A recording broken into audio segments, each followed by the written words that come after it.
pasti merasakannya, mau orang kaya, mau orang miskin, mau orang sehat, mau orang sakit, mau orang punya istri, apalagi yang tidak punya istri. Ini tambah-tambah ngenes gitu ya, sampai dibilang namanya Jones. Apa Jones itu? Jomblo, wis jomblo, ngenes. Mbah, ngertos jomblo mbah ki? Saya khawatir panjenengan tidak paham. Jomblo itu wis wayahe rabi, gak rabi-rabi gitu loh. Artinya orang yang kemudian tidak punya pasangan. Maka dikatakan oleh penyair ini, "Thamaniyatun tajri 'alan nasi kullihimu wa la budda lil insani yalqa thamaniyah." Ada 8 perkara yang pasti lewat dalam hidupnya manusia. Dan kalau panjenengan itu manusia, pasti merasakan 8 ini. Bukan salah satu lah, 8-8-nya panjenengan rasain. Dan karena kita sama-sama manusia, insya Allah kabeh tahu ngerasakno. Lek durung, yo kari ngenteni ae. Iya, sekarang ngenteni. Dilungkas, siap-siap gitu. Yang pertama, sururun wa huznun. Surur itu seneng. Angkat tangan sing tak sak dawane urip gak tahu seneng. Angkat tangan, gak tahu mesem blas. Tidak ada kan? Maka pasti manusia pernah merasakan apa? Sururun. Yang kedua, wa huznun. Tapi mari seneng berubah menjadi apa? Sedih. Orang nikah senengnya berapa tahun sih? Berapa tahun? Ya 6 bulan pertama lah. Maka dibilang bulan madu, bukan dibilang tahun madu. Kenapa dibilang bulan? Karena hanya berbulan-bulan itu saja yang indah. Setelahnya masalah. Nah, maka harapan saya kalau kepingin bulan itu terulang, yo nikahnya diulang. Maka, lah bu, jangan salah paham, fokus. Maaf ibu-ibu ya, bapak-bapak salah paham. Saya tidak ke sana arahnya. Yang pertama, sururun wa huznun. Nomor 1 bahagia, nomor 2 sedih. Pasti panjenengan ngerasain. Bahagia ketika anak pulang pondok, seneng. Nanti waya anak balik, sedih. Ya benar. Kan begitu. Kemudian yang berikutnya, yang ketiga dan keempat, wajtima'un wa furqatun. Pertemuan, perkumpulan, dan perpisahan. Maka malaikat Jibril mewasiatkan kepada Nabi Muhammad, ahbib man syi'ta fa innaka mufariquhu. Kamu cintai orang sesuka kamu, seneng ngono. Tapi yang pasti, fa innaka mufariquhu. Panjenengan pasti pisah dengan orang itu. Entah orangnya duluan atau panjenengan duluan, tapi namanya sama, pisah. Jadi kumpul dan pisah itu sunnatul hayat. Apa sunnatul hayat itu? Perkara yang pasti terjadi dalam kehidupan. Kemudian yang ke-5 dan ke-6, wa usrun wa yusrun. Kemudahan dan kesulitan. Kadang-kadang nemui perkara urusan gampang banget selesainya. Ya Allah, selesainya mudah sekali. Tapi terkadang juga panjenengan menyelesaikan sesuatu yang nampaknya mudah, kok angel. Itu yang ke berapa? 5 dan 6. Kemudahan dan kesulitan. Yang ke-7 dan ke-8, wasukumun wa afiyah. Sukum itu marad. Marad itu sakit. Wa afiyah, sehat. Ya kan begitu ya. Kadang-kadang loro, kadang-kadang yo waras. Nah, maka dari 8 ini, yang pertama, pasti kita ketemu yang namanya sedih. Pasti kita ketemu namanya bahagia. Pasti ketemu kumpul. Pasti ketemu pisah. Pasti ketemu mudah. Pasti ketemu susah. Pasti kemudian pernah sakit dan pernah juga sembuh. Ini perkara sing kudu dikelola dengan baik. Kalau enggak, panjenengan bakal kecewa. Kemudian suatu hari,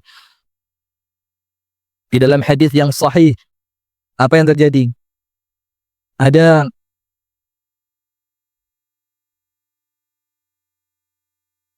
seorang laki-laki di zaman Rasulullah masih muda. Yo, muda itu kita bilang di bawah 40 kan, ya 33, 35, 36, 38 itu muda. Maka saya tidak senang kalau ngelihat anak muda sok tuwek. Muda tapi jalannya ditoton. Oh, pokok niki sing seger, sing bergas. Maka Umar itu mengatakan, asyab, pemuda itu, a'rifuhu, aku mengetahui dia muda. Itu yang pertama, Bang. Idza takallama asma', lek ngomong omongannya jelas. Enggak muda itu. Anak muda itu kalau ngomong harus jelas. Idza takallama asma', kalau ngomong gampang dirungokno. Ojo gremeng, gremet. Ngomong aja lo apa rapi no. Yang kedua, wa idza masya Asra' kalau melaku cepat. Cek, cek, cek, cek. Maka jangan bilang mudah nyetir mobil 60 km per jam. Isim. Kalau mudah itu nyetir mobil 120. Susu aja. Mudah. Tapi hati-hati. Kalau jalan, jalannya cepat. Wa idza dharaba auja. Pukulannya itu menyakitkan. Jadi nom itu telui cirinya.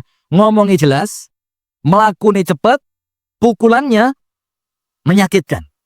Nah, maka kata Umar, kalau anak-anak muda lemes, kemudian apalagi zaman sekarang baper urusan percintaan, la haula wala quwata illa billah, sudah ini tidak bakal bisa membangun agama Islam. Jangan ngomong kebangkitan umat. Lo kan ngatur hatimu gak beres kok.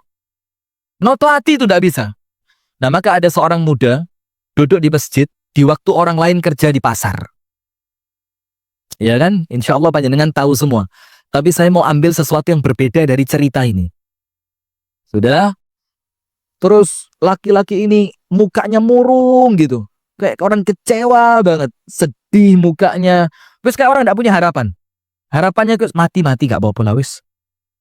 Sampai kemudian karena terlalu parah yang semacam ini, ada orang sampai kemudian berani mati bunuh diri. Na'udzubillah. Dikira sama dia, lek wis mati, bakal tenang, garui malah soro. Itu orang-orang yang mati bunuh diri itu, kalau dia bisa balik dia. Soroan dek kono timbang dek gini jadi. Di akhirat petuke malaikat didudui, di dunia mek petut debt kolektor. Masih lebih ringan iso digoroi gitu loh. Sementara sopo tinggoroi malaikat kan begitu. Nah, sudah maka Rasulullah tanya, "Nabika, ada apa dengan kamu?" Nah, di sini ada hikmah, Pak. Orang Islam itu kudu perhatian sama orang lain. Itu hikmah dari hadis ini. Maka ketika nampak teman kita biasa ceria, kok tiba-tiba guyoni garing. Kok tiba-tiba tidak seneng guyon, dijak ngomong titik gampang tersinggung. Ada sesuatu, jangan dibiarin. Takon ono opo. Sebagaimana Rasulullah itu tanya, sebagaimana Nabi Musa ketika ngelihat dua orang perempuan, yang lainnya ngasih minum kambing, dua orang perempuan menjauhkan kambingnya, tahu? Dalam kisahnya Nabi Musa. Itu sama Nabi Musa ditanya, "Ma khatbukuma?" Kalian berdua ini ada apa? Itu orang Islam, Pak. Jadi kalau cuek, itu bukan orang Islam.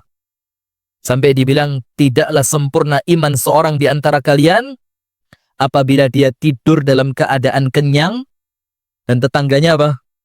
Kelaparan. Sampai seperti itu. Terus kita ngomong, aku gak perlu lah deh, gak ngomong. Gak perlu dia ngomong. Sampean yang tanggung jawab harus tahu. Sampean yang harus tanggung jawab untuk tahu. Sudah. Laki-laki itu bilang, humumun athqalatni wa duyunun ahlakatni. Ya Rasul, kesedihan yang bertumpuk-tumpuk dan hutang yang membinasakan. Oh, coba. Jadi ini orang liane semangat kerja, gara-gara dia tidak bisa ngatur hatinya, dia malah duduk di masjid tidak menyelesaikan masalah. Jadi hati-hati loh ya. Orang duduk di masjid itu tidak selalu menyelesaikan masalah. Kalau panjenengan duduknya di waktu yang salah. Kalau waktunya orang duduknya di pasar, ya lungguh di pasar, selesai masalah Anda. Jangan waktunya orang di pasar, panjenengan duduk di... Lah, tidak selesai masalah. Sampai ada seorang laki-laki sama Umar disepak. Tak!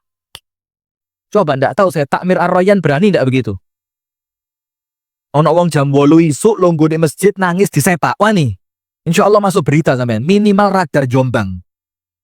Minimal sudah. Sudah? Ditendang sama Umar, dibilang, apa iki? Dibilang, ibadah kok dimarahin. Umar bilang, jam sekian ini ibadahnya bukan di masjid.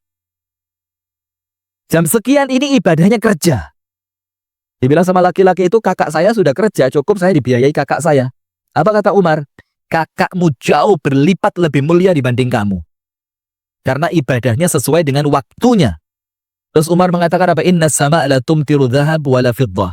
Ini langit tidak mungkin menghujani kamu dengan emas dan perak. Nah, sudah kembali ke laki-laki tadi. Humumun athqalatni wa duyunun ahlakatni. Ini sumpek ya Rasul.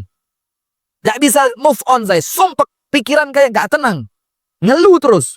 Entah. Panjenengan pernah ngerasain tidak, Pak? Ibu-ibu mungkin juga pernah. Moro-moro sumpek. Gak tahu sebabnya. Pernah tidak? Moro-moro kayak ketemu wong gak enak. Di rumah bingung. Duduk kudu ngadeg. Ngadeg tinandi. Pernah ngerasain? Normal itu. Walaupun kalau datang ke psikiater dibilang sakit jiwa panjenengan. Maka saya tidak sarankan sering-sering datang ke psikiater. Wong sehat walafiat di warna lorok sakit jiwa ini apa? Nah sudah, dibilang humumun afqalatni. Saya ini pusing. Pusing dalam artian sumpek gitu. Wa duyunun ahlakatni. Dan hutang yang sebentar lagi membinasakan saya.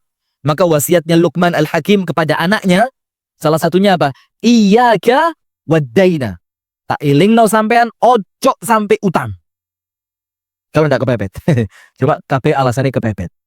Tidak bisa Ustaz kepepet. Lah, bismillah ikhtiar. Jangan sampai hutang. Nah, sudah. Maka Rasulullah bilang, "Ala u'allimuka kalimat." Mau ndak tak ajarkan beberapa kalimat doa yang nanti kalau beberapa kalimat doa ini kamu baca, Allah hilangkan sedihmu, Allah lunaskan hutangmu. Mau? Sampai utangi mesti kudu sedih ya. Mau lagi? Ajarkan sama saya. Rasulullah bilang, minta sama Allah perlindungan dari 8 perkara. Minta kepada Allah perlindungan dari berapa? 8. Dan sunnahnya dibaca di waktu duha.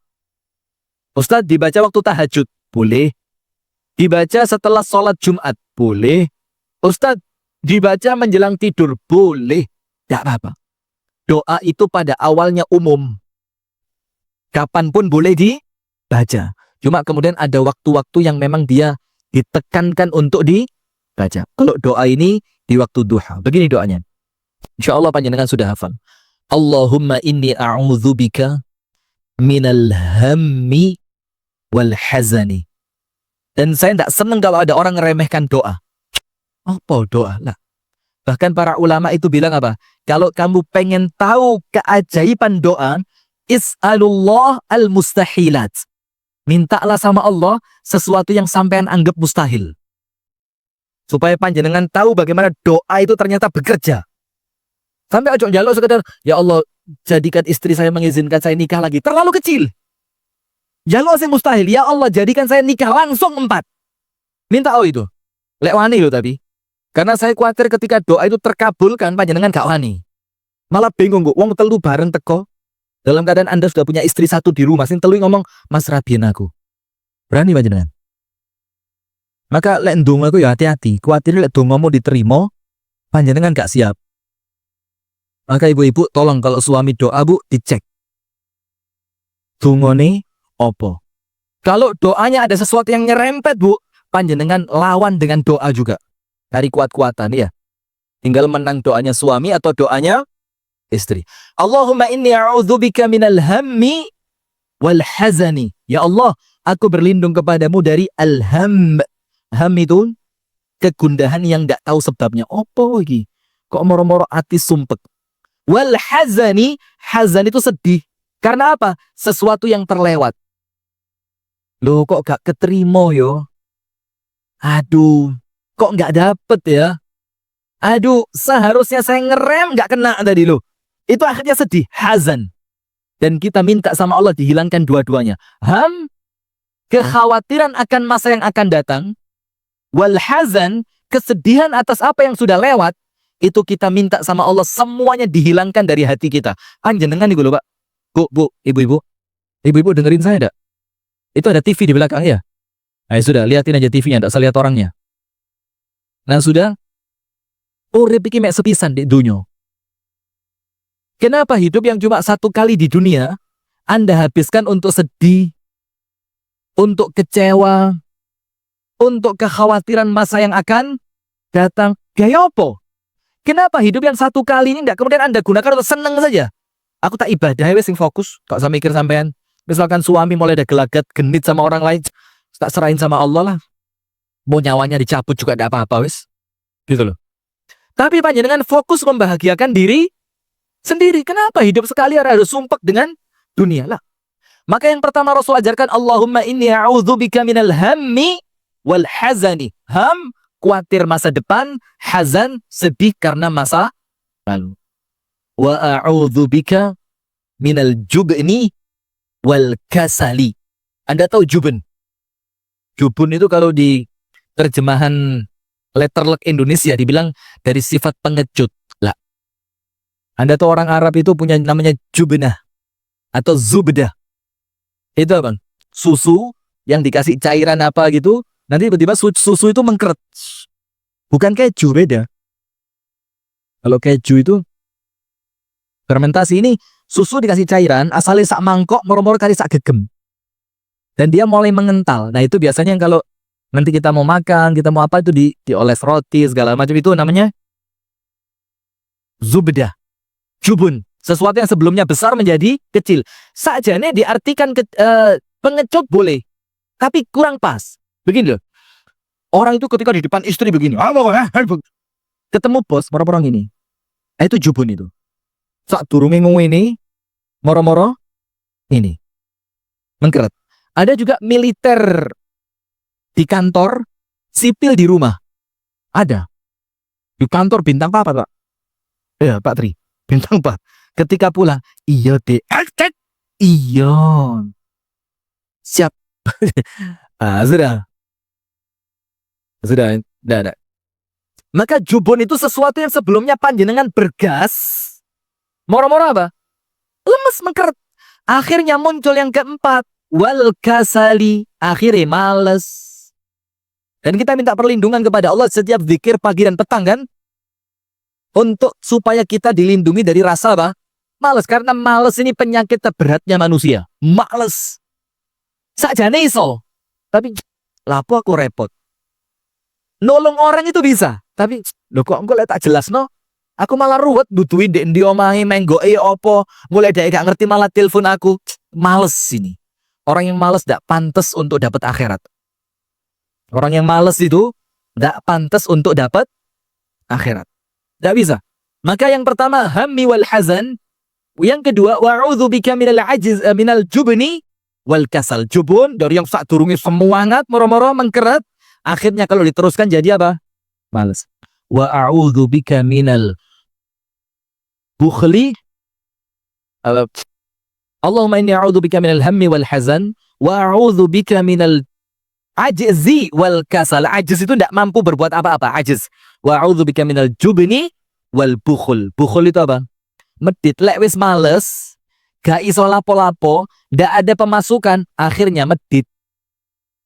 Bakhil, kenapa dia bakhil? Wedi, loh, pemasukan gak ono kok pengeluaran. Saya ndak bisa dapat pemasukan, kenapa ini harus keluar ke kotaknya masjid? Akhirnya pelit, dan ini berurutan, Pak. Ini ndak bisa dibolak-balik. Pertamanya mesti karena sumpek yang gak kemari, kemudian akhirnya dia sedih atau takut untuk masa lalu, sampai akhirnya gak iso lapo-lapo, sampai akhirnya males, sampai akhirnya medit. Terakhirnya apa? Wa'udzu bika min ghalabatid dain wa qahrir rijal. Dan aku berlindung kepadamu ya Allah dari lilitan hutang dan kebengisan preman. Sekarang masuk kan? Orang itu kalau punya utang yang nagih siapa? Preman. Orang itu kalau punya utang yang nagih preman sekarang. Dan itu lanjut, maka suruh baca doa ini. Allahumma inni a'udzu bika minal hammi wal hazan wa a'udzu bika minal ajzi wal kasal wa a'udzu bika minal jubni wal bukhl wa a'udzu bika min ghalabatid daini wa qahrir rijal. Selesai. Dibaca sama dia sehari, 2 hari, 3 hari, dan tidak memakan waktu yang panjang. Itu laki-laki ketemu Nabi Muhammad, mukanya sumringah. Rasul tanya, lu ono apa iki? Biyen sedih tak takoni, seneng ya kudu tak takoni. Sampean biyen susah teko nang omahku, seneng ya kudu teko nang. Itu adil namanya. Nah, sudah dibilang apa? Ya Rasulullah, hilang sedihnya. Hilang semua sumpeknya. Bahagia ndak berhenti-berhenti ya Rasul. Teko terus bahagia ini. Datang terus kebahagiaan demi kebahagiaan. Biasa istri gregetno, sekarang nyenengno. Biasa anak itu disuruh berat, sekarang dengan sukarela. Biasa kalau sholat gak bisa khusyuk, sekarang sholat tenang. Kenapa? Utangku lunas. Kenapa? Hutangnya lunas. Nah, maka ternyata Rasul juga memperhatikan masalah apa? Hati. Kalau kecewa itu tidak di manage dengan benar, maka akan mempengaruhi yang lain. Akhirnya males, kreativitas hilang. Orang yang sebelumnya cerdas tiba-tiba jadi bodoh. Kenapa? Karena yang pertama hatinya sudah rusak. Nah, sekarang saya mau cerita yang pertama. Ini kejadian setelah perang Hunain. Setelah perang apa? Hunain. Jadi begini ceritanya.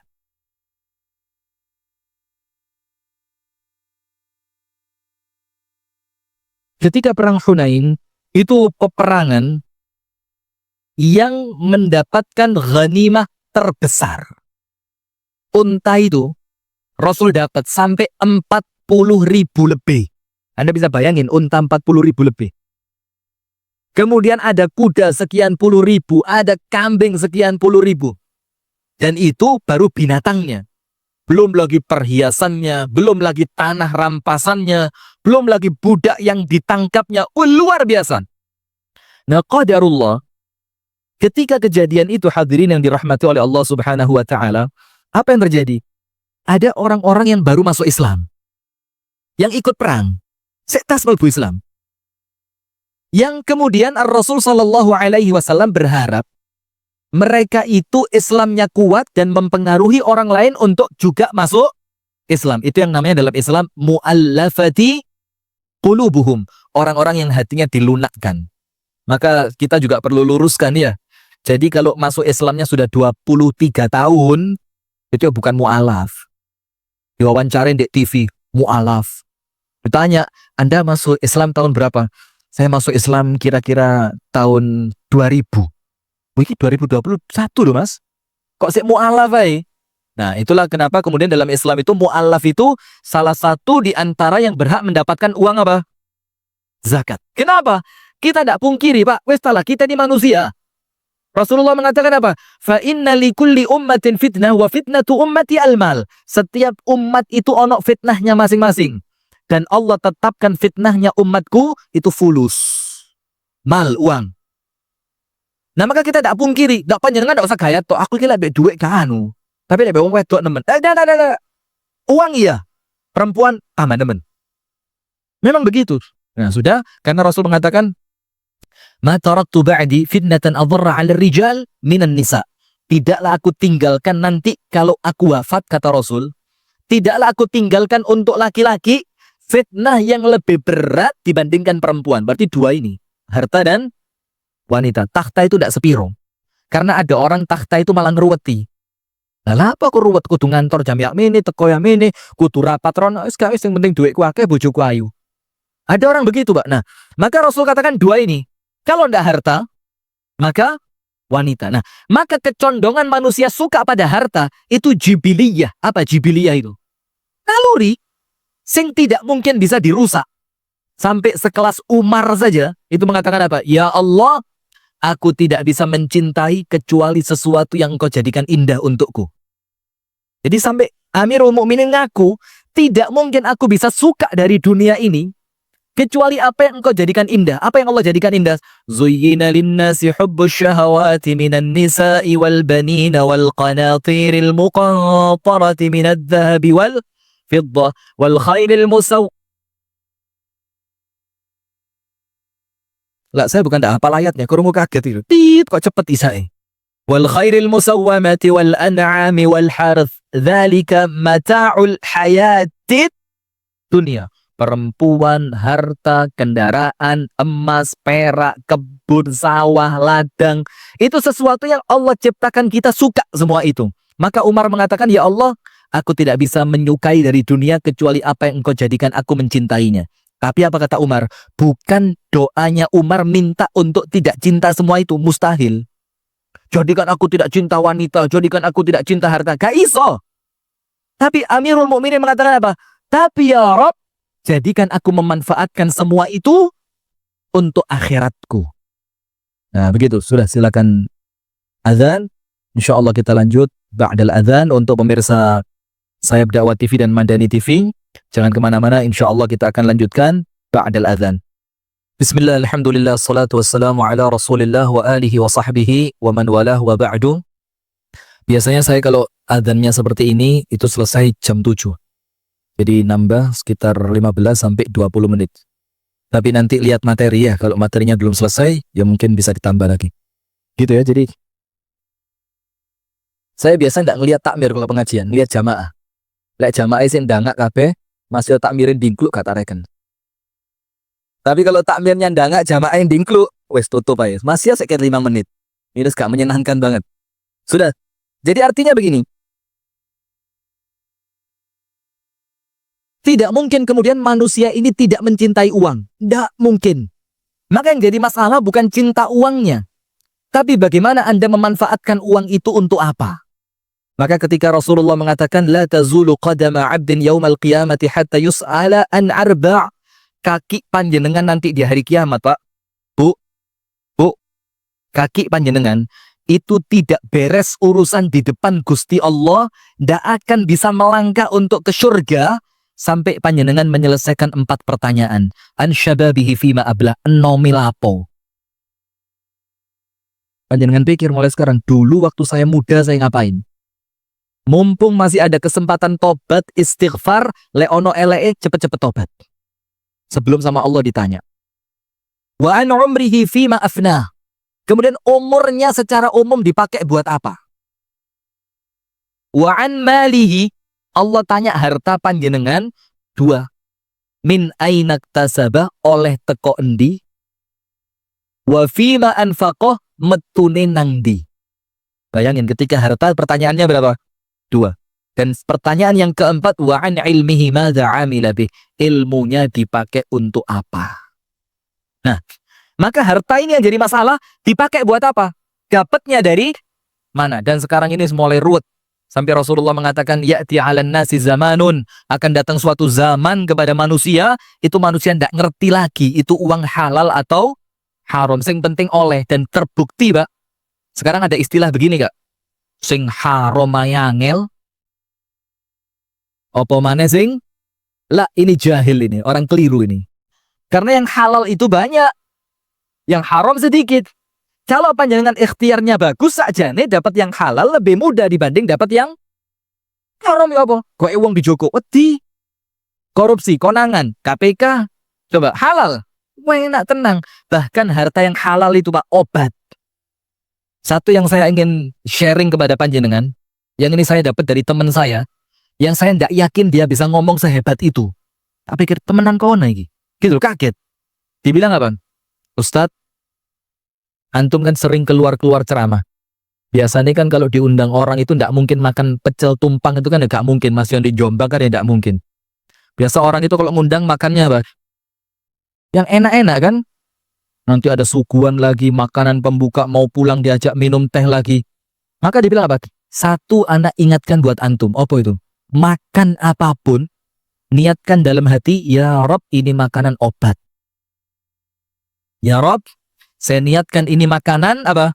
Obat. Kenapa? Ini halal ini. Gak mungkin kan takmir Ar-Royan ngundang saya kasih makan sing duwe gak jelas kan, gak mungkin ya. Nah, artinya ini makanan halal. Sampai Imam Syafi'i ketika di rumahnya Imam Ahmad itu makan sak piring penuh sampai keluarkan. Anak perempuannya Imam Ahmad kaget. Ini yang kamu bilang hebat itu. Mangan sakmono kae. Terus ketika besok harinya ditanya sama Imam Ahmad, ini putriku kok curiga sama kamu. Katanya seorang ulama yang setiap hari aku banggakan di lisanku sampai ke telinganya dia, yang namanya Muhammad bin Idris Asy-Syafi'i, kok mangane akeh. Apa Imam Syafi'i bilang? Karena aku yakin anna maluka halalun, hartamu itu halal, dan makanan halal itu berkah dan obat. Dan saya kepingin memenuhi perut saya dengan sesuatu yang berkah. Dan terbukti ketika Imam Syafi'i. Apa buktinya? Semalam suntuk tidak tidur, gak batal, plus 1. Menafsirkan satu hadis pendek dengan mengeluarkan dari satu hadis itu 1000 faidah. Dari satu hadis pendek itu keluar apa? 1000 faidah. Apa hadisnya? Ya Umair, ma fa'alan Nughair. Jadi Anas bin Malik punya adik namanya Abu Umair. Namanya Umair. Namanya siapa? Umair. Dia punya burung, mainannya dia namanya Nughair. Jadi Umair punya burung namanya Nughair. Ketika burung itu mati, si Umair sedih. Duduk di pinggir jalan, burungnya diwolak-walik, diwolak-walik. Burung apa? Ya kayak emprit atau apa itu ya? Yang biasa diikat kakinya, diterbangin, ditarik, terbangin, tarik. Anak kecil, dan Rasulullah tidak mengingkari itu. Setelah itu burung mati, Si anak kecil sama Rasul ditanya, "Ya Umair, ma fa'alan nughair?" Umair, itu burung kecilmu kenapa? Dari satu hadis pendek ini, itu Imam Syafi'i mengeluarkan 1000 faidah. Apa kata Imam Syafi'i? Keberkahan di rumah Imam Ahmad, makanannya halal, maka otakku encer. Maka saya sarankan yang buka pesantren, jogon uang yang Anda dapat. Donatur ojo kabeh diterima. Donatur besar ini. Hati-hati. Hati-hati. Karena itu berpengaruh pada ilmu yang akan diterima oleh santri. Nah, sudah kita lanjutkan. Sudah akhirnya senang, uang itu biasa. Nah, maka ketika perang Hunain selesai, harta rampasan perang banyak. Orang-orang Ansor itu ngelumpuk nih ngarepe Kanjeng Nabi. Ngelumpuk. Karena orang Ansor menganggap dirinya berjasa. Nah, ini poin pertama. Orang itu kecewa karena menganggap dirinya berjasa. Nomor satu, panjenengan pegang ini. Suami kecewa sama istri. Karena apa? Aku kerja guys sampean. Kok sampean tiba nomek ngene tok? Karena merasa apa? Berjasa. Orang tua sama anak. Abimu nak kerja. Endas gesekel gendas. Kon pengen itu. Karena merasa berjasa. Coba orang itu semuanya mengatakan hadza min fadli rabbi liyabluwani ashkuru am akfur. Ini semua dari Allah untuk ujian syukur atau kufur. Gak akan merasa berjasa. Tenang. Orang lain mau terima kasih alhamdulillah, orang lain tidak terima kasih, Allah, kita serahkan kepada Allah. Sudah. Maka orang-orang Ansor itu ngelumpuk nih ngarepe Kanjeng Nabi, ngenteni. Aku oleh unta piro iki? Saya dapat kambing berapa? Saya mau dapat budak berapa? Ternyata apa? Harta rampasan perang itu dihabiskan oleh Rasul, dibagikan hanya untuk beberapa orang yang baru masuk Islam dan ikut perang baru kali itu. Sahabat Nabi berani protes enggak? Berani protes enggak? Untuk kejadian ini berani. Ini dalil juga, Pak, bahwa uang itu bikin orang yang pengecut jadi berani. Uang kerja, Pak. Kerjaannya jadi, misalkan ada film laga, kan ada adegan-adegan yang berbahaya. Mau artisnya? Enggak mau. Siapa yang ngelakoni? Stuntman. Pemain pengganti sing digelek-elekan tok menduncal atau kok truk, numpak sepeda motor bane kari siji. Kenapa dia mau? Dia yakin itu bakal kalau luput mati. Kenapa dia mau? Uang. Jadi begitu. Akhirnya orang-orang Ansor ini kusak-kusuk ngomong kepada Sa'ad bin Ubadah. Siapa Sa'ad bin Ubadah? Waktu itu adalah pembesarnya orang Ansor, yang penyambung lidah antara Ansor dan Nabi Muhammad sallallahu alaihi wasallam. Sudah ngomong, ya Rasulullah, innal ansar. Sekarang lihat, apa bahasanya? Kecewa. Tapi lihat, Pak, nanti sikapnya Sa'ad bin Ubadah bagaimana? Radhiyallahu ta'ala anhu. Rasul tanya, ma bihim, ada apa dengan mereka? Ya Rasulullah, suyufuna taqtur min dimaihim. Pedang-pedang kami ini, Rasul, ini yang berlumuran darah musuhmu. Jadi pedang kami ini yang menghancurkan musuhmu. Tapi ketika bagi-bagi, kenapa kami nggak dapat merasa berjasa? Maka hati-hati, wong sing gampang merasa berjasa sering kecewa. Saya bacain haditsnya. Kemudian, fa'atal mu'allafata qulubuhum. Rasul memberikan itu harta semuanya kepada para mu'allaf. فبلغه أن الأنصار يحبون الغنائم يحبون أن يصيبوا ما أصاب الناس. Maka orang Ansor ini merasa tidak enak. Loh, kok kono dikai wake sampai entek kami orang Ansor yang nolong Kanjeng Nabi pertama pulang dari Mekah masuk Medina, kok malah nggak dikasih. Ada hikmah juga di sini. Penyebab utama kekecewaan itu dunia. Jadi kalau panjenengan itu orientasinya akhirat, insya Allah apa? Aman, sudah.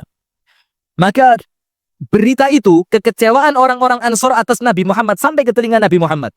Sampai ke telinga. Apa yang terjadi? Faqama Rasulullah sallallahu alaihi wasallam fakhatabahum. Alhamdulillah wa athna alaih. Kemudian Rasulullah itu panggil Sa'ad bin Ubadah. Sa'ad, betul tidak kaummu ngomong seperti ini? Betul ya Rasul. Mereka kecewa. Suyufuna taqturu min dimaihim. Karena pedang kami ini yang paling banyak darahnya. Kok ketika bagi-bagi mereka yang paling banyak dapat. Masuk Islam baru kemarin, perang baru sekarang. Kok dapat banyak? Sudah.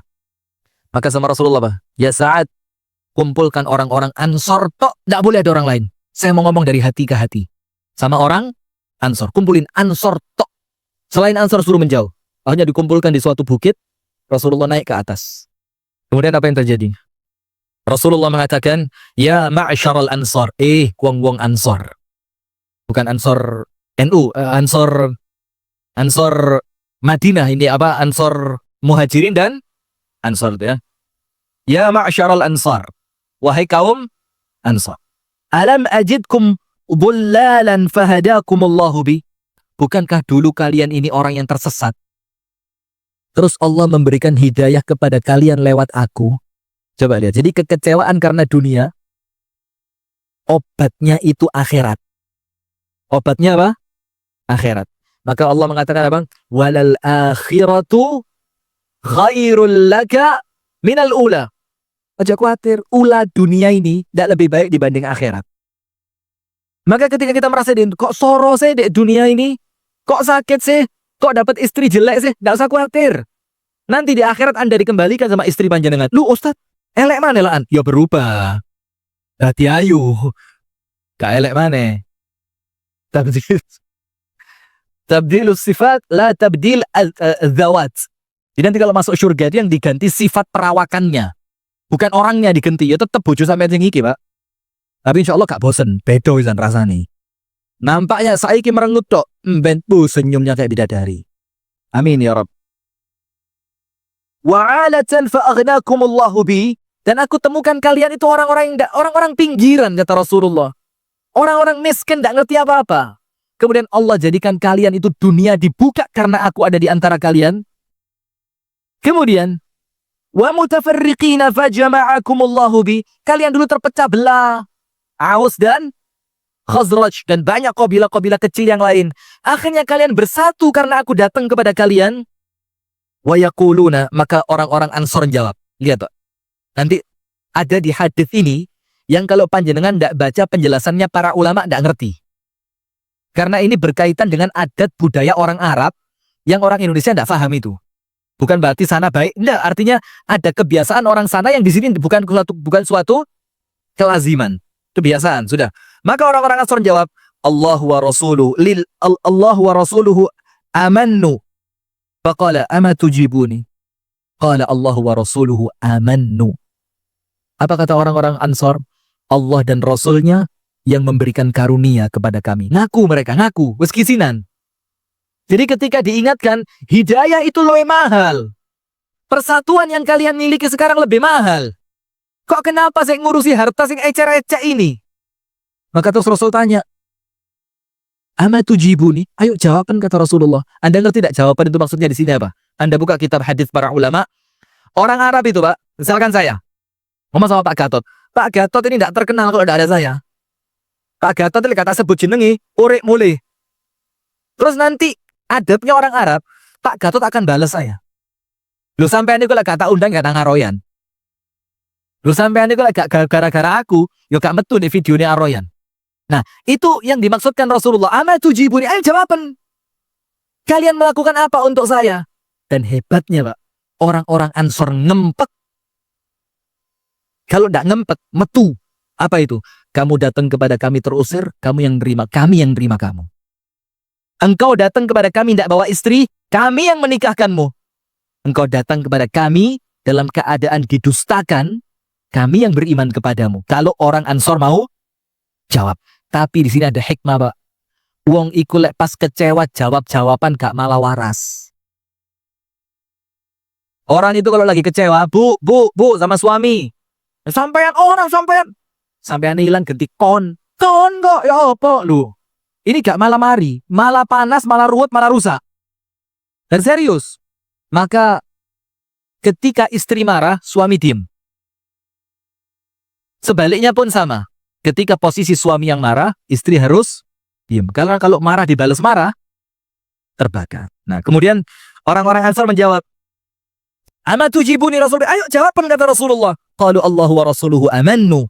Faqala ama innakum law syi'tum an taqumu kadza wa kadza wa kana min al-amri kadza wa kadza la asya'a 'addadaha za'am. Kalau kalian, kata Rasulullah, mau ngomong kebaikan kalian untuk saya, maka kalian akan benar dan kalian dibenarkan dan kalian tidak berdusta. Apa maksudnya? Kalau kalian ngomong aku yang nampung kamu di Madinah, betul kata Rasul. Kalau kalian ngomong kami yang menyelamatkan kamu ketika kamu terusir, betul kata Rasul. Tapi mereka tidak ngomong karena mereka ngerti kalau ini dilanjutkan tambah jeru kecewanya. Karena tidak mungkin Rasul tidak punya jawaban. Nah kemudian terakhirnya Rasulullah bilang begini, Pak.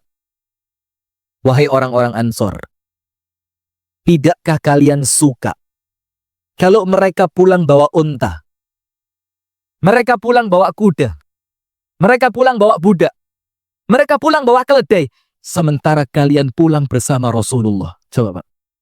Jadi mana kalian mau pilih?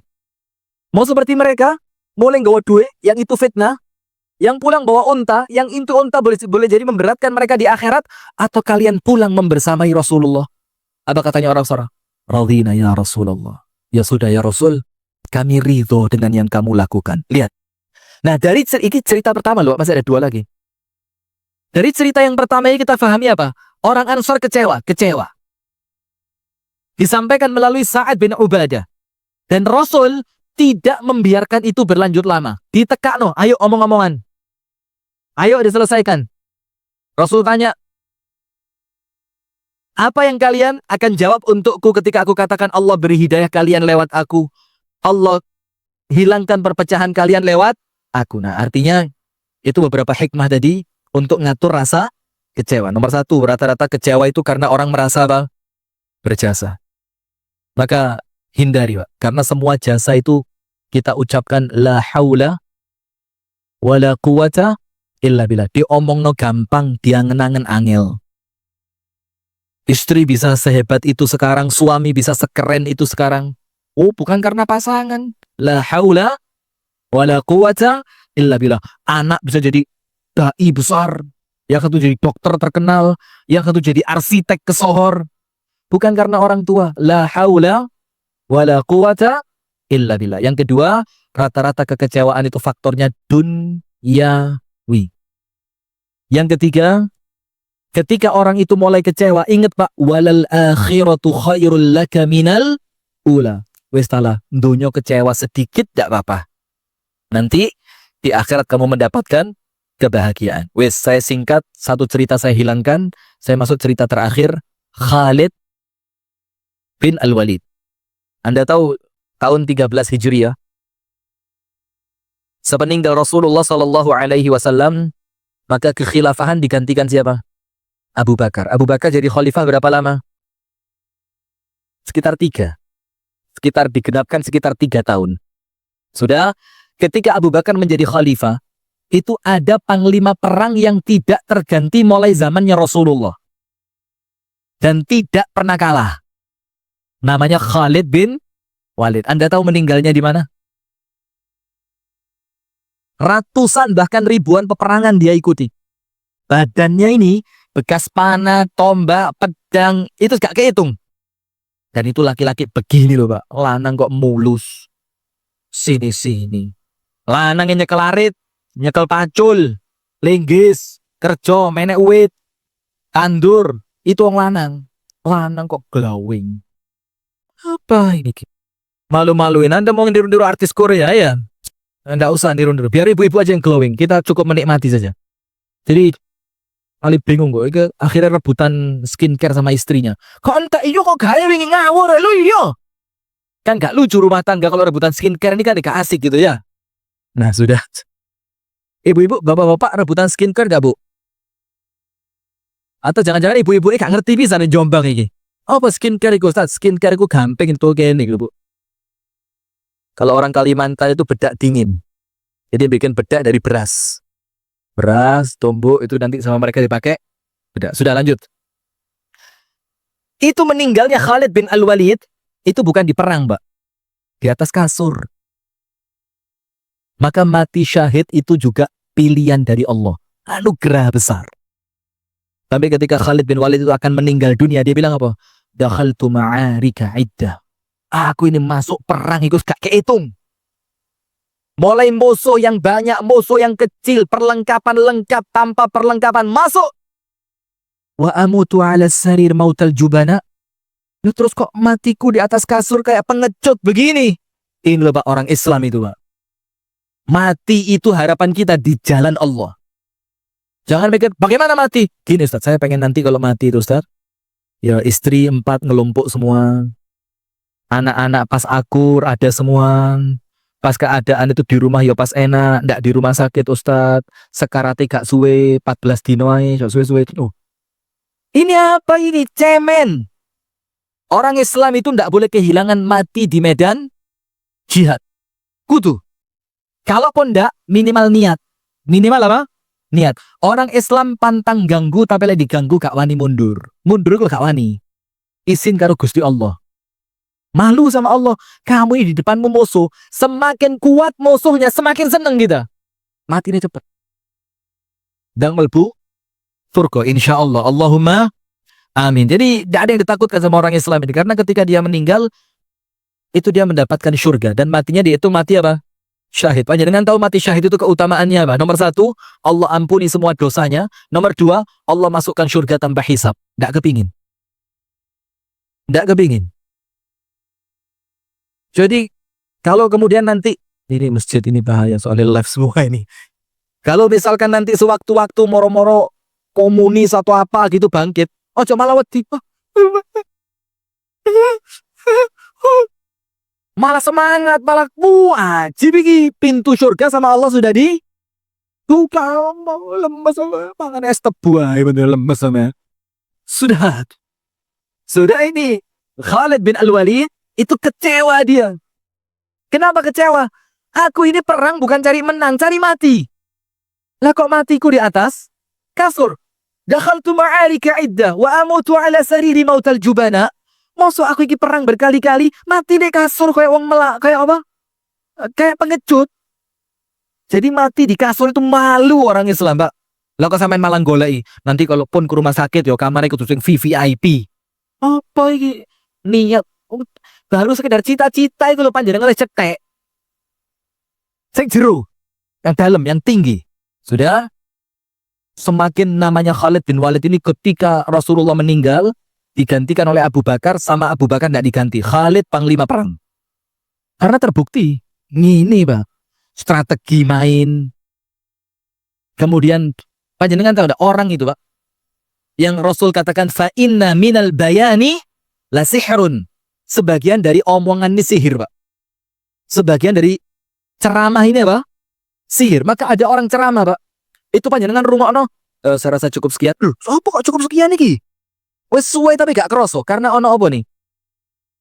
Rasulullah yang mengatakan fa inna minal bayani la sihir. Itu ono sihirnya yang kemudian menjadikan panjenengan itu kayak masuk ya semakin terlelap terus keturun.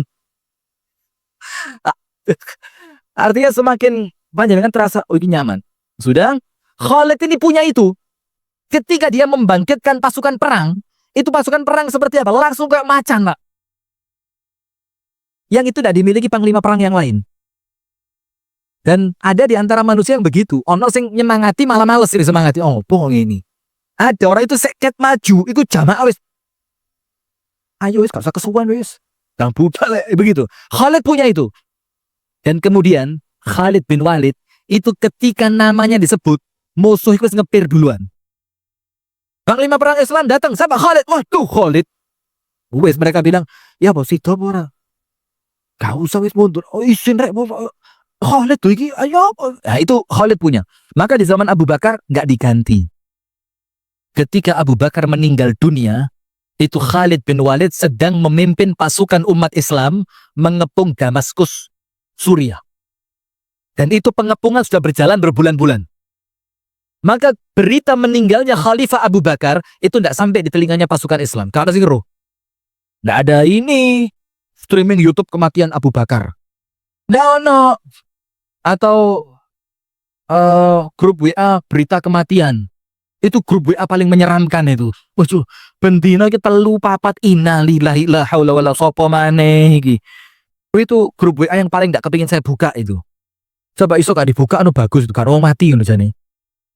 Sampai tahu sampai saya punya bibi itu, kakaknya umi saya, itu atine cilik gitu. Dia itu sama keluarga itu senengane kumpul, gak seneng pisah. Sampai ngomong gini sama umi saya, "Ge, namanya kan Belgis ya.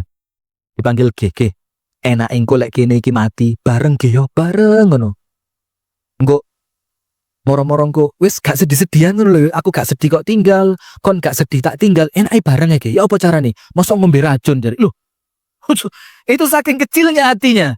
Nah, ada orang yang seperti itu, Pak. Nah, sudah, sekarang kita lanjutkan. Maka berita kematian Abu Bakar tidak sampai di telinga Khalid. Dan untuk orang yang belajar sejarah, Pak, nanti insya Allah kalau Ustadz Budi Azhari kesini, panjenengan tanya.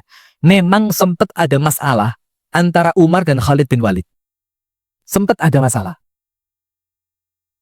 Yang itu secara manusiawi, yo, jenenge menungso, Pak. Ya, bukan malaikat. Itu yo, si ono kesimpen dek gini. Sampai Gus Dur bilang apa? Memaafkan iya, melupakan tidak. Ketika ditanya, gimana Gus, dendam tidak sama Amin Rais? Oh ya enggak. Jadi maafin Gus? Soba. Tapi lupa enggak. Tapi lupa enggak. Sudah, ketika itu Umar jadi khalifah, langsung perintah pertama Umar apa? Kirim surat. Memindahkan Khalid jadi pasukan biasa. Pemimpin perangnya siapa? Panglima perangnya Abu Ubaidah bin Al-Jarrah. Ini asistennya Umar, mulai Umar sebelum jadi khalifah. Jadi dikirim satu utusan. Di dalam surat itu beritanya begini. Abu Bakar meninggal. Sekarang telah digantikan oleh Umar. Dan perang ini lanjut. Tapi Khalid jadi pasukan biasa. Panglimanya diganti Abu Ubaidah. Sudah. Sama yang bawa surat dibawa. Deng. Dikasih kepada Abu Ubaidah. Pinter, Pak, cerdas. Itu loh, Pak. Kalau nyuruh orang itu aja wong sing amanah tok tapi polos digobloki wong, jangan. Harus orang yang ngerti, cerdas. Maka sama yang bawa surat tadi, itu nggak dikasihkan sama Khalid bin Walid. Kenapa? Ini pasukan lagi tengah-tengah perang. Kalau langsung dikasihkan pada Khalid bin Walid, itu keadaan pasukan bisa apa? Kacau. Dikasihkan sama yang disuruh ganti. Abu Ubaidah bin Al-Jarrah. Dibaca sama Abu Ubaidah. Innalillah, Abu Bakar meninggal. Alhamdulillah sudah diganti oleh Umar. Karena Abu Ubaidah punya kedekatan dengan Umar. Asistennya. Anda tahu tidak cerita Umar itu ketemu ibu-ibu yang masak air diisi batu? Yang cerita siapa? Abu Ubaidah. Anda tahu tidak cerita Umar dapat menantu gara-gara sama ibunya suruh nyampur madu dan air, susu dan air. Anak perempuan itu tidak mau. Yang tahu siapa? Abu Ubaidah. Jadi kemana-mana sama Abu Ubaidah. Maka Umar senang sama Abu Ubaidah. Sudah? Kasih suratnya. Lu kaget Abu Ubaidah. Ya Allah. Kenapa saya yang harus ganti? Dengerin, Pak, lihat. Keluasan hatinya para sahabat. Abu Ubaidah tidak memberikan surat itu kepada Khalid bin Walid kecuali setelah perangnya selesai. Kira-kira 1 bulan setelah itu. Abu Ubaidah diam. Lah, nih, jangan diberitahukan Abu Bakar meninggal. Jangan diberitahukan sudah diganti oleh Umar. Dan yang paling penting, jangan ada yang dengar kecuali kamu yang bawa surat ini. Bahwa Khalid sudah bukan panglima perang. Biarin. Supaya psikisnya pasukan itu tidak terganggu. Sudah, ketika perang selesai, masuk tenda, ada Khalid bin Walid, ada Abu Ubaidah, ada tukang bawa surat. Yang lain suruh keluar. Khawatir jadi masalah. Dibacakan sama yang bawa surat. Ila Khalid bin Walid min Amirul Mu'minin Umar bin Al-Khattab. Dan untuk Khalid bin Walid dari Amirul Mu'minin Umar bin Al-Khattab. Sudah dibacain. Yang pertama Abu Bakar meninggal. Alhamdulillah. Kemudian sudah digantikan oleh Umar. Dan yang terakhir, kaget Khalid. Ini surat, jadi memakzulkan, itu bahasa Arab, Pak. Jadi panjenengan cok anti Arab. Jadi mecat itu bahasa Arabnya azl. Memakzulkan, bahasa mana? Serapan bahasa Arab. Jadi kok so anti. Kita mau pret. Ada lagi kemarin sore orang masih subhanallah. Saya orang Islam, tapi saya tidak setuju dengan syariat Islam. Bahlul. Orang Islam kok tidak setuju syariat Islam? Dan itu salah satu pembatal keislaman. Jadi kalau kita mau ngomong jujur-jujuran, Pak, itu sudah murtad itu. Anda baca itu Asyru Nawaqidul Islam, 10 pembatal keislaman. Sudah. Khalid berusaha menenangkan diri. Ashbi, kata Khalid. Aku salah apa? Dan sebelum surat itu sampai di Khalid bin Walid, orang Madinah heboh duluan. Karena Umar ini mengumumkan itu di depan orang Madinah. Mau ada satu anak muda, kerabat dekatnya Khalid bin Walid. Dibilang apa? Kamu mecat amanahnya Rasulullah. Kamu mecat amanahnya Abu Bakar. Kamu akan ngerusak psikisnya kaum muslimin yang ada di medan perang. Apa kata Umar? Ya syab, kau nikisi no. Ngomongnya sing ngalon. Itu serius. Umar bilang, kamu masih muda. Ngomongnya yang pelan. Ada sesuatu yang orang tua ngerti, yang anak muda tidak ngerti. Nah, di situ loh, Pak. Kadang-kadang yang muda-muda ini harus banyak sowan sama yang sepuh. Kenapa? Karena ada sesuatu yang orang sepuh sudah ngerti, sing nom durung paham. Seperti begini nih.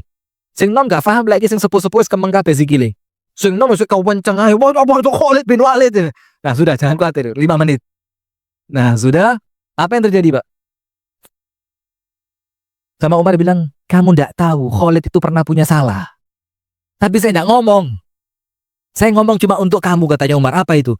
Dulu, Khalid ini pernah disuruh bagi harta untuk orang-orang miskin muhajirin. Sama Khalid bin Walid malah dibagikan kepada orang-orang kaya Ansor.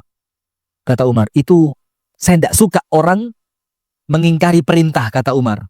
Dan saya tidak mau di bawah kekhilafahan saya, ada orang yang mimpin yang dia suka mengingkari perintah. Saya sikat. Diam ini anak kecil ini. Oh ya wes, sudah. Setelah Khalid baca perintah tadi, Pak, kecewa enggak? Nemen kecewanya, Pak. Enggak punya salah dipecat. Enggak pernah kalah. Semua pasukan perang menganggap dia ini orang spesial. Hebatnya luar biasa, strateginya mateng. Bagaimana menyemangati pasukan itu, dia punya sihir di sana. Tapi dipecat. Walhasil apa? Di bawahnya Khalid bin Walid baca tanggal. Lu, iki wis saulan. Kok baru ngomong sama saya sekarang? Ganti Abu Ubaidah yang ngomong, Khalid, saya tidak pantas mimpin pasukan perang. Ente yang paling pantas.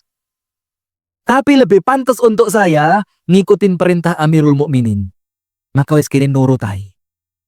Kenapa tidak saya kasih sebulan yang lalu? Saya khawatir nanti mempengaruhi keadaan pasukan perang. Akhirnya apa yang terjadi? Antara Khalid dan Abu Ubaidah itu tidak ada masalah. Tapi antara Khalid dan Umar masih ada sedikit masalah. Terakhir singkat cerita, Khalid bin Walid kecewa, tapi tetap dia nurut di bawah perintahnya Abu Ubaidah. Tetap, ya khair Abu Ubaidah, kamu ambil pasukan perang, ana di bawah kamu. Sudah, ketika sampai di Madinah, sama Umar baru diberitahu. Apa diberitahunya? Khalid, kamu tidak punya salah. Kecuali satu, saya khawatir. Kalau terus kamu panglima perangnya dan tidak pernah kalah, nanti umat Islam itu menganggap kemenangan karena Khalid bukan karena Allah. Saya jaga itu, kata Umar. Maka saya akan rubah pasukan perang ini dipimpin oleh Abu Ubaidah karena saya ngerti ini pasukan bakal menang. Sehingga mereka tetap menganggap masih Abu Ubaidah juga bisa menang. Bukan karena siapa? Khalid. Nah, maka sekarang di sini ingat. Salah satu yang menjadikan kita itu hilang kecewanya ketika kita serahkan semua itu kepada siapa? Allah. Maka kembali kita meyakini takdir dari Allah itu adalah yang terbaik. Sebenarnya ada satu cerita lagi, yaitu perjanjian Hudaybiyah. Orang Islam kecewa sampai ketika nulis surat dibilang min Muhammadin Rasulillah, itu sama orang kafir, saya tidak kenal Rasulullah, saya kenalnya Muhammad. Kalau mau perjanjian dilanjutkan, Rasulullahnya hapus. Para sahabat pedangnya segini kabel. Lu iki apa Rasulullah suruh hapus sih? Rasulullah bilang apa? Ali sini. Tunjukkan sama saya mana tulisan Rasulullah itu. Karena Rasulullah tidak bisa baca, tidak bisa tulis. Rasulullah ambil air liurnya, dibuset dewe mbek tangan nih. Coba lihat. Orang Islam kecewa banget. Tapi setelah itu ternyata hikmahnya besar. Maka orang itu kecewa karena dia tidak sabar menanti apa yang Allah siapkan di balik kejadian. Paham enggak? Karena pengetahuan kita yang terbatas. Kalau Anda tahu nanti bakal terjadi apa, gak akan kecewa. Gampang ini, sering panjenengan dengar, telat numpak pesawat. Getun. Setengah jam berikutnya, dengan berita pesawatnya. Nah, kenapa awalnya panjenengan kecewa? Nggak tahu. Maka lek nggak tahu, ojo kemeruh. Maka orang itu kecewa karena apa? Dia menginginkan pengetahuan yang panjang. Padahal panjenengan kalau dikasih tahu yang panjang malah ngeri sampean. Maka kayak kita ini malah enak. Sing tenang, gak aru apa-apa malah api. Wong sing gak ro apa-apa iku tenang, Mbak.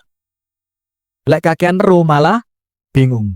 Panjenengan kalau tahu bagaimana sistem kabel ini berjalan, Mbak, malah ngeluh sampean. Wis gak usah ro. Delok entek ana kabel, listrik mlaku beres, malah enak. Jadi semakin banyak ingin tahu, terkadang semakin memberatkan. Maka itu yang dapat kami sampaikan. Mudah-mudahan bisa difahami dengan baik. Kurang lebihnya saya mohon maaf. Hadanallahu wa iyyakum ajma'in. Subhanakallahumma wa bihamdika asyhadu an la ilaha illa anta astaghfiruka wa atubu ilaik. Kami kembalikan kepada MC. Falyatafadhal mashkura.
Lala, satu dulu ya. Saya lalian Pak orangnya.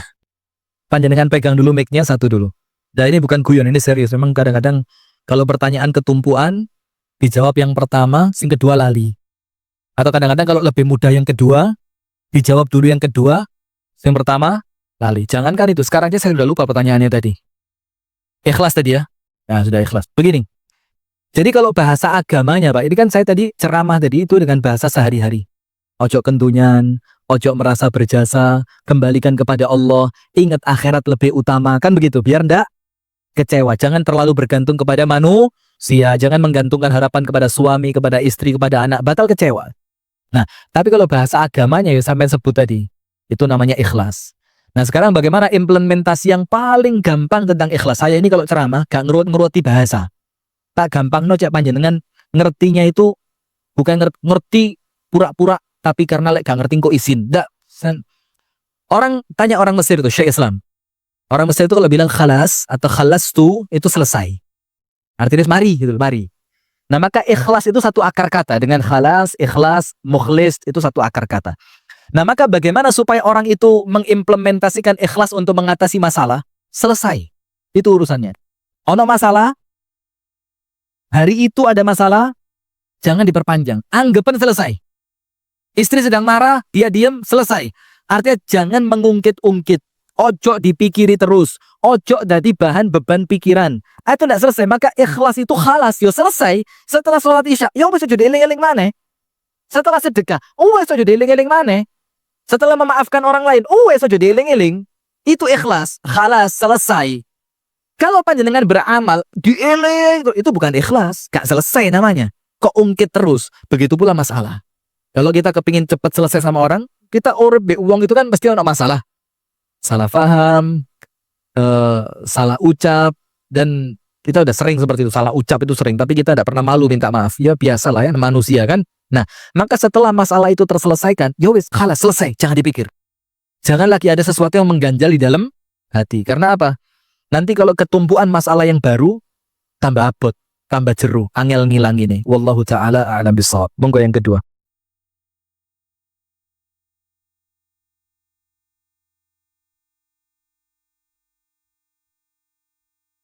Nggih.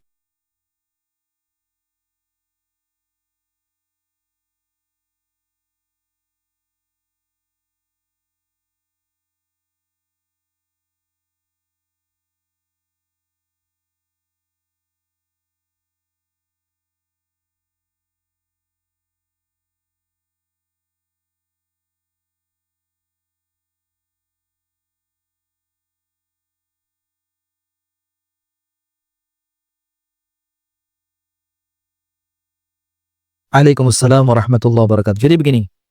Jadi dalam Islam itu Pak, tidak ada yang namanya memiskinkan diri, tidak ada. Orang zaman dulu kerja, Dia nggak ngerti kalau pekerjaannya itu ternyata pekerjaan yang haram. Dia nggak ngerti bahwa pekerjaannya itu adalah pekerjaan haram. Setelah dia ngaji, setelah dia duduk di majelis ta'lim, dia ngerti. Katakan haram ya, misalkan katakan itu haram. Maka tidak perlu kemudian apa-apa yang telah Anda kumpulkan sebelumnya, itu Anda kosongkan. Omahe didol, disodakohno, mobilnya diculno, disodakohno, tidak perlu. Panjenengan nanti pulang, buka surat Al-Baqarah ayat 275. Surat apa? Al-Baqarah ayat 275. Ini Allah cerita tentang riba. Yang Allah katakan, kalau kamu sudah tahu, mandeko. Kemudian uang yang telah didapat bagaimana? Falahu ma qad salaf wa amruhu ilallah. Untuk dia, apa yang telah dia kumpulkan. Jangan memiskinkan diri. Wa amruhu ilallah, dan urusannya nanti Allah yang menyelesaikan. Para ulama tafsir mengatakan, kalau dibilang falahu ma qad salaf, untukmu apa yang telah kau kumpulkan, itu artinya Allah menghukuminya halal. Dan betul, kenapa dihukumi halal? Karena sesuatu itu kalau tidak ngerti, tidak kena hukum. Betul tidak? Kalau tidak ngerti, tidak kena hukum. Orang kerja riba zaman dulu ngerti tidak? Tidak ngerti. Sekarang setelah semuanya terjadi, moro-moro ngerti. Tidak perlu memiskinkan diri. Maka sampai ada guyonan, Pak. Tapi ini guyonan tidak benar. Dari satu orang, saya menyebut tempat ke wedi. Karena saya beberapa kali sekarang kalau ceramah itu diteleponi wong. Anak gak terima. Aduh. Terus ada satu orang itu guyon. Bilang gini, mangka no, soge dhisik baru ngaji. Soge dhisik ngaji. Lek kedisian ngaji, maling ngerti kita oleh ku gak oleh ini haram ngono haram. Dah soge-soge sampean. Wis kerja dhisik. Tumabrak ono kabeh. Lah gak ngerti ya, gak apa-apa. Engko lek soge ngelompok mlebu nang masjid takon ustaz. Nah, itu tapi tidak benar. Artinya itu kan nyengojo, menyengaja untuk tidak ngerti, haram. Tapi kalau tidak ngertinya itu alami, dan kita ini kan alami, bodohnya itu alami kita ini. Nah, itu maka malah tidak apa-apa. Barakallahu fikum wa jazakumullah khair. Al-Baqarah 275 ya, nanti coba dibuka.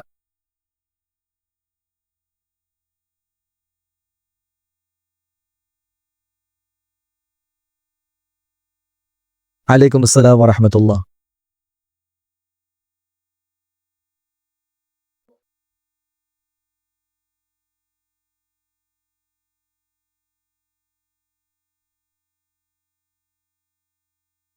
Abu Ubaidah.